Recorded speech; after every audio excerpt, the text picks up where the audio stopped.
En los vídeos anteriores, en los ejemplos anteriores, hemos podido ver cómo podemos utilizar variables definidas dentro de nuestros TS, dentro de nuestros componentes o de las clases que definen el componente, en el HTML, o incluso cómo hemos podido utilizar métodos para poder sacar valores y poder visualizarlos dentro del HTML.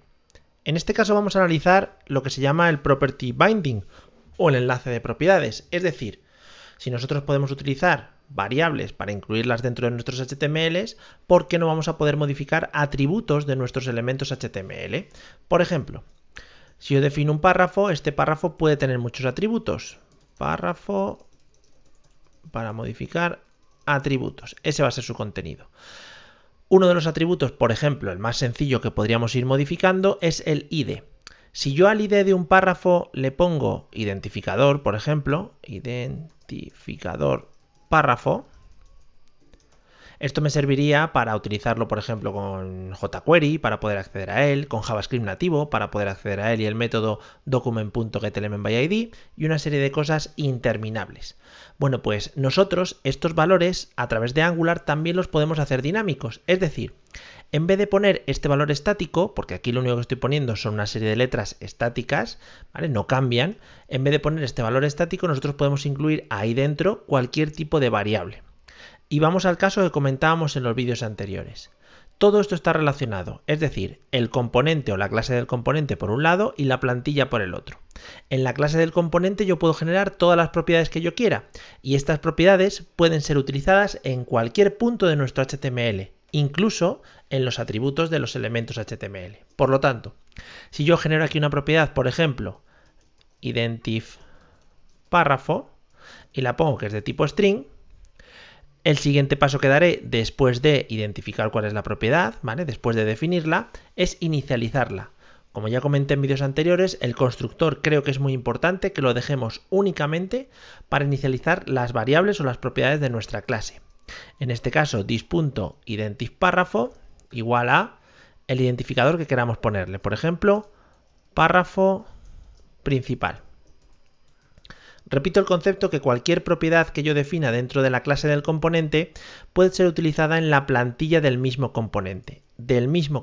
Por lo tanto, si yo ahora me voy a la plantilla, el paso típico que yo llevaría a cabo sería el siguiente. Colocaría aquí la doble llave, como hemos visto en otras ocasiones, y aquí la doble llave. Y en este caso cambiaría el nombre de la variable porque nosotros le hemos puesto identifPárrafo. IdentifPárrafo. Pasa lo mismo que cuando hemos hecho la interpolación. Lo que estamos haciendo o lo que estamos definiendo es, en este espacio que nosotros hemos creado aquí, le vamos a poner exactamente el valor de esta variable.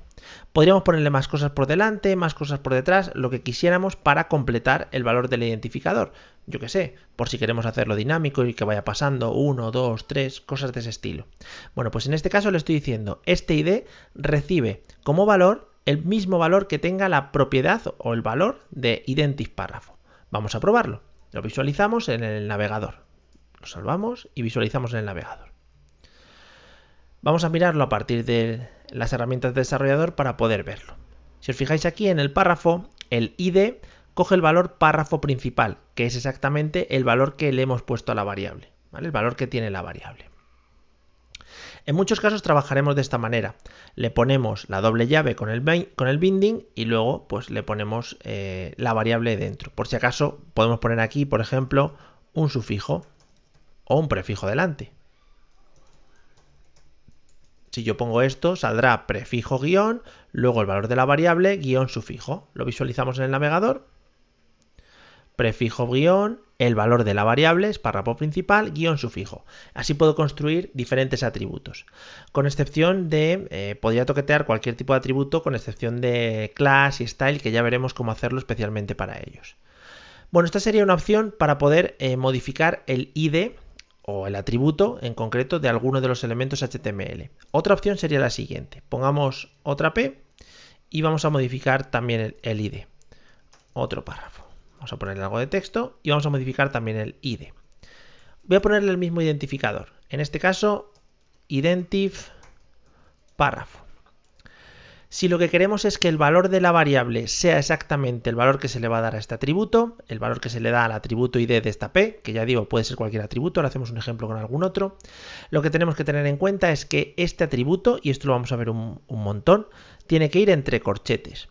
Esto es una manera súper elegante de decirle, oye, el valor de este atributo ya no es un elemento estático, ya no es una serie de caracteres. El valor de este atributo es una expresión JavaScript. Y aquí podemos poner lo mismo, podemos poner un método, podemos poner una propiedad, podemos poner una expresión.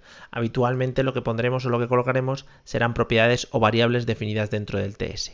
Bueno, pues en este caso le estoy diciendo el valor de este id es igual al valor que tenga esta variable o esta propiedad dentro de mi clase.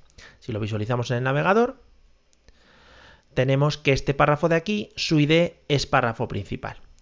Y pasa lo mismo que con la interpolación. En cualquier momento que yo cambie el valor de esta variable, todos los puntos donde yo esté utilizando la variable actuarán en consecuencia. ¿Me explico? Vuelvo al TS y aprovechando el setTimeout que ya utilizábamos en otras ocasiones, voy a modificar this.identifPárrafo. Y le voy a poner, pues si antes ponía párrafo principal, pues main, a secas. Cuando pasen 3 segundos, el valor de la variable mensaje y por lo tanto todos los puntos donde yo estoy utilizando la variable mensaje se modificarán y lo mismo va a pasar con el valor de la variable identifPárrafo. Todos los puntos donde yo estoy utilizando esa variable también se modificarán. Lo comprobamos, guardamos aquí, voy al navegador y aquí si nos fijamos en los IDs, cambia exactamente justo donde nosotros estábamos poniendo el valor de identifPárrafo. Lo vuelvo a lanzar para que lo veamos. Párrafo, aquí cambiará y aquí, ¿veis? Y sale con el nuevo valor, main y main, ¿vale? Por lo tanto, bueno, pues esto también se puede lograr hacer de manera dinámica. Simplemente teniendo en cuenta que si queremos agregar algo y luego una variable, es decir, concatenar una parte estática y parte dinámica, lo podemos hacer con la doble llave, la interpolación que hemos visto anteriormente. Si lo queremos hacer que el valor exacto de este atributo sea el valor exacto de la propiedad, pues simplemente ponemos entre corchetes y el atributo y entre las comillas ponemos la variable que vamos a utilizar. Otro caso, por ejemplo, si yo trabajo con un input, en este caso esta propiedad type también la puedo modificar, la podría hacer dinámica. Vamos a hacerlo igual que antes. Dentro del TS voy a generar una nueva propiedad que se llame voy a llamarla igual, identif input, por ejemplo. Le pongo de tipo string y aquí la inicializo dentro del constructor. This.identif input igual, le voy a poner text. Evidentemente aquí le tengo que poner valores específicos para ese campo de texto en concreto, es decir, el type puede ser de tipo text, de tipo password, de tipo range, de tipo color, bueno, de tipo tel, email, un montón de ellos. Ahora simplemente esta propiedad, como está definida como propiedad de nuestra clase, podemos utilizarla dentro del HTML. Me voy a saludo component, coloco esto entre corchetes y ahora lo que está esperando recibir, y por eso me da error, es una variable o una expresión definida en nuestro TS. Por eso me está diciendo, oye, no existe una variable llamada text, porque la variable nosotros la hemos llamado identifInput. Coloco aquí identifInput y en este caso, en vez de poner exactamente esta palabra, lo que me va a coger es el valor de la propia variable. ¿Lo vemos? Y el input de aquí abajo es de tipo text y yo puedo escribir normalmente en él lo que yo quiera. Vamos a hacer el ejemplo que hemos hecho antes. Pasados 3 segundos vamos a cambiar el tipo de nuestro campo de texto. Bueno, pues simplemente ya no tendríamos que andar accediendo a ese campo de texto y modificando su propiedad con JavaScript, sino que simplemente le decimos, si el identificador del campo de texto antes era 1, ahora lo cambio. IdentifInput, le puedo poner, por ejemplo, password.